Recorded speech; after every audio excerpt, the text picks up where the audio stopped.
ஐயோ இந்த நியாயத்தை கேட்கறதுக்கு யாரும் இல்லையா? வா உட்காரு.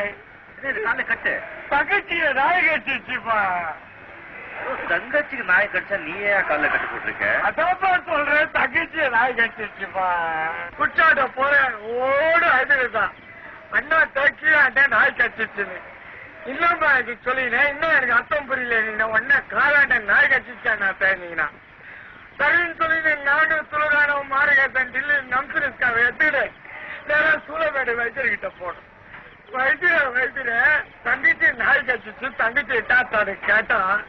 அவன் சொல்லிடும்பா நாயை இட்டானா எனக்கு கோவம் வந்து இன்னும் வைத்தியர சொல்லிடுன்னு கேட்டு இருந்து அவன் சொல்றான்.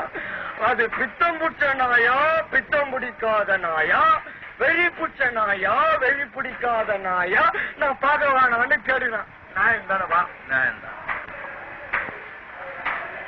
தங்கச்சிய நாய் கட்டிச்சுப்பா. சரின்னு சொல்லினேன் நானும் சுலுகானம் மாறுகாசன் ஜில்லி நம்சுரிஸ்காவை எடுத்துக்கிட்டு நேரா தங்கச்சி கிட்ட போனேன். தங்கச்சி எந்த நாயமா உன்னை கட்சிதுன்னு கேட்டேன். அவன் கேடுங்க ஒரு கேள்வி, என்னண்டாத்தா வல்லாரியா கட்சி நாய மூஞ்ச புச்சா பார்க்க முடியும்? நாயம் தானப்பா?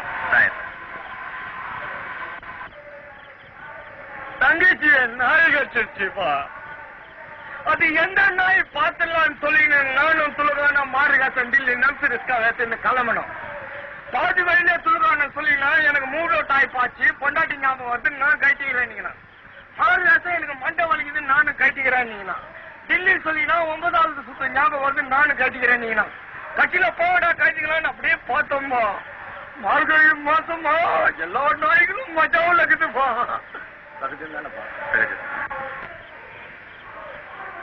தங்கச்சிய நாய் கட்டிச்சுப்பா. கட்சியில அப்படியே பார்த்து இருந்தம்பா. ஒரு நாய் என்னையே பார்த்துருந்தது. என்னடா இது டிக்கா கொடுக்குறேன்னு அப்படியே பார்த்தோமா, எல்லாம் ஊரு குறைச்சதுப்பா. கட்சியில இந்த நாய் தான் தங்கச்சிய கட்சிருக்குன்னு சொல்லி ஒரே அப்புக்கிட்டப்பா. அந்த நாய் என் காலையே கட்சிச்சுப்பா. தங்கச்சிய நாய் கட்சிச்சுப்பா.